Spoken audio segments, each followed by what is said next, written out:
Hi guys, so I remember a time when I was in this relationship that looked really emotionally abusive and emotionally draining. And the only reason, if you ask my friends and everyone around me who knew this about this relationship, the only reason as to why I was able to come out successful and come out strong as I still am was because, as people say it, I was a greater narcissist. It's a little bit funny, but when they're talking about a greater narcissist, I kept wondering, was I really abusive to this person? Was I that bad? Until they called me a narcissist. I don't know. I really don't know, but I'll ask some of my friends to tell me about it so that I can be able to understand. I have been able to go through a relationship with a narcissist, and it was actually a very successful relationship. It lasted for almost a whole year, and this simply means that you can also succeed in a relationship with a narcissist, and that is what today's video is going to be about. I know that in the previous videos, when I was speaking about narcissistic personality disorder, I might have painted narcissists as people who are so bad that you cannot date them, but that isn't the case. Dating a narcissist is possible. It's actually possible. So for those who are dating narcissists and you want successful relationships, then this is for you. To begin with, you need to understand that this relationship you are having with a narcissist is going to be both physically and emotionally draining. And after you understand that, you need to understand some other things about narcissists. Contrary to the perception that narcissists are arrogant, you'll find out that in actual sense they are not really arrogant. They are people who have been hurt before, and so as to protect themselves from being hurt again, they use arrogance as a buffer so that people are not able to reach them or to reach their inner circle. You'll find out that most of the time people develop narcissistic personality disorder because of trauma. It could have been childhood trauma, it could have been abuse in any other way, but that is what causes narcissistic personality disorder. And you know, once somebody is hurt, they'll always want to protect themselves.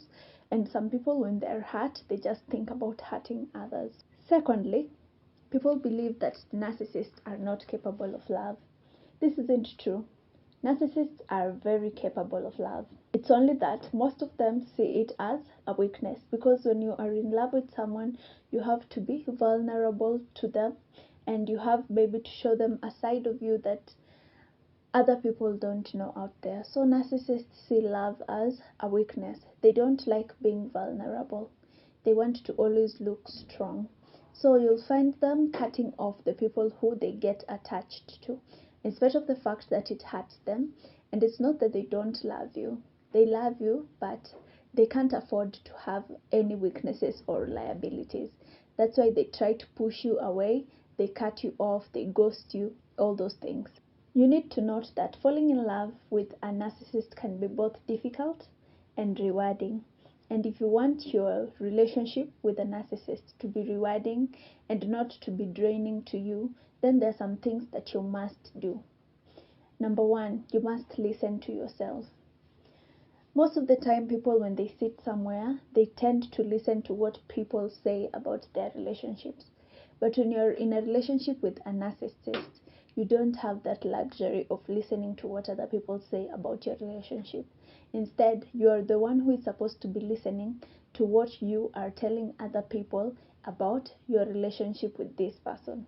Because every time when maybe you're talking to someone else about your relationship and you listen to yourself, you might hear something that you don't want to admit is there.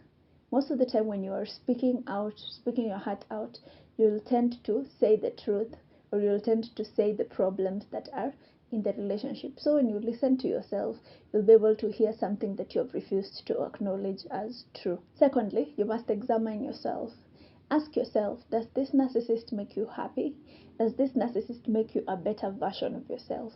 And if you find out that this person makes you happy and makes you a better version of yourself, then there's no need to leave the relationship. You should just stay in the relationship and try your best to keep strong and make things work. Thirdly, you have to remind yourself that this isn't about other people, it's about you. I remember some time when I was in an abusive relationship and I couldn't leave the relationship because I used to think about what would people think. Because at that time I was a little bit famous and the person was also famous in school. I wanted to leave the relationship, but I kept on wondering what will people say about this relationship, and what will people say about this person.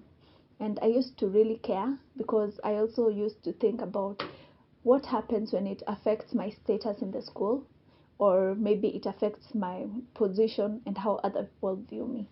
But later on I realized that it wasn't just about the other people, because I was the one who was suffering. It was my own duty to leave this relationship regardless of what people were going to say. The fourth thing, you must be very honest and realistic with yourself. You can expect people to behave better or try to behave better, but don't expect them to change their personality for you.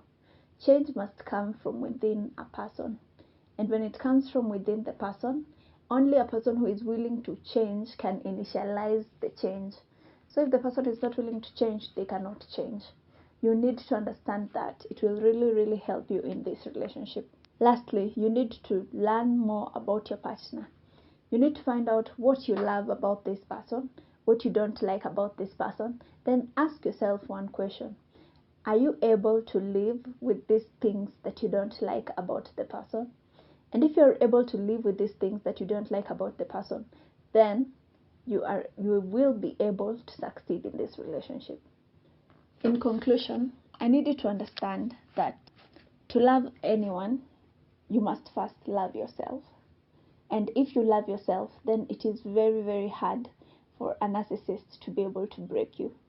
If you already know who you are and you already have a high self-esteem, it's very hard for anybody to define who you are for you. And that will really, really help you.